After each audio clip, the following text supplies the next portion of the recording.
Assalamualaikum anak-anak, bagaimana kabarnya? Semoga kalian sehat walafiat ya. Baik, hari ini kita akan mempelajari materi pelajaran yaitu IPS masih dengan kompetensi dasar 3.2.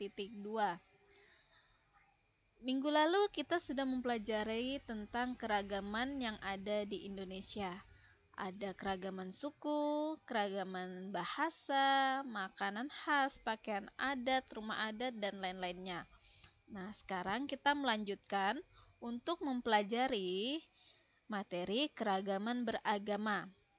Kalian pasti sudah tahu berapa agama resmi yang ada di Indonesia. Agama resmi berarti agama yang diakui oleh pemerintah Indonesia.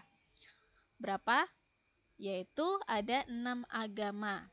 Baik, sebelum kita sebutkan agama apa saja, dalam keragaman beragama, kita akan mempelajari yang pertama kitab sucinya, yaitu kitab suci adalah wahyu Tuhan yang dibukukan. Jadi setiap umat beragama bisa membaca kembali kitab sucinya. Yang kedua yang akan kita pelajari adalah tempat ibadah. Kalian pasti tahu dong kalau tempat ibadah itu untuk beribadah umat agama. Kemudian yang ketiga, kita akan mempelajari hari besar keagamaannya.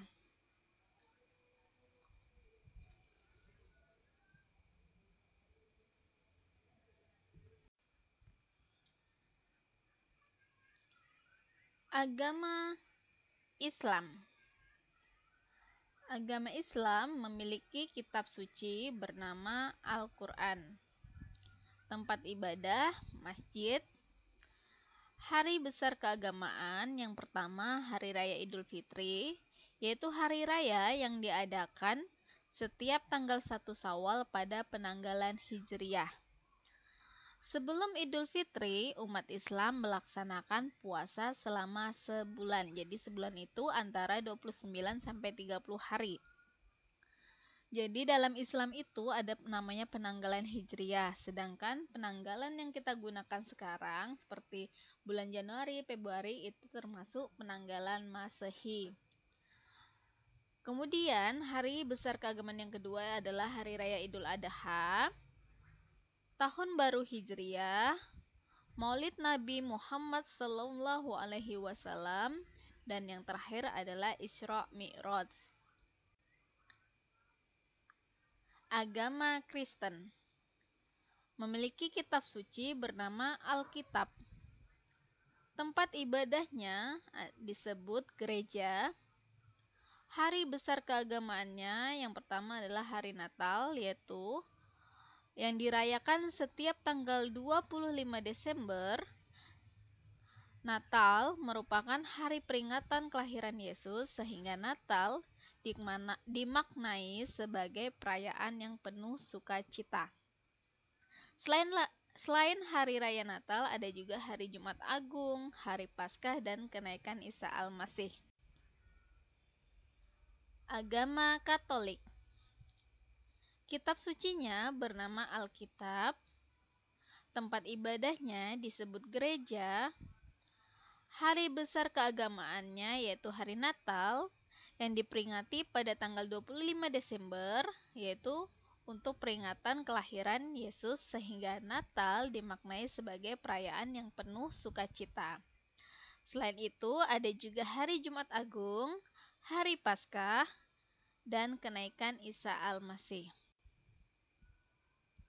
Agama Hindu memiliki kitab suci bernama Weda. Tempat ibadah disebut pura.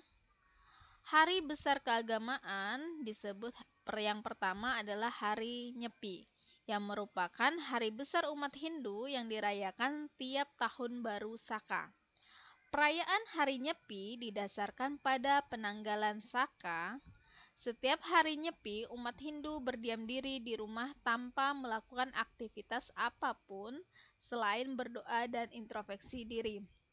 Jadi, kalau di Indonesia biasanya agama Hindu itu berpusat di Bali. Biasanya kalau lagi hari raya Nyepi, di Bali itu bandaranya bahkan ditutup. Selain Hari Raya Nyepi, ada juga Hari Saraswati dan Hari Pagerwesi. Agama Buddha memiliki kitab suci bernama Tripitaka. Tempat ibadah disebut wihara. Hari besar keagamaannya yang pertama adalah Hari Waisak. Biasanya perayaannya di Indonesia dipusatkan di Kompleks Candi Borobudur. Jadi biasa kita pernah ya lihat kalau di TV, yaitu seperti pelepasan lampion yang ada di Candi Borobudur. Kemudian selain itu ada Hari Raya Asada dan Hari Raya Hari Katina. Dan yang terakhir, agama Konghucu. Kitab sucinya bernama Sisu Wuzing. Tempat ibadahnya disebut kelenteng. Nah, kalian lihat kan di gambar, itu adalah salah satu contoh kelenteng. Kemudian, hari besar keagamaannya disebut Tahun Baru Imlek, yaitu yang dirayakan pada hari pertama pada bulan pertama penanggalan Tionghoa. Pada perayaan tersebut terdapat tradisi pembagian angpau setelah sembayang di kelenteng. Jadi angpau itu seperti semacam hadiah yang isinya biasanya berupa uang diberikan oleh yang lebih tua kepada yang lebih muda. Kemudian selain hari raya Tahun Baru Imlek ada juga hari Cap Gomeh. Sekian pembelajaran tentang keragaman keagamaan. Semoga anak-anak paham ya.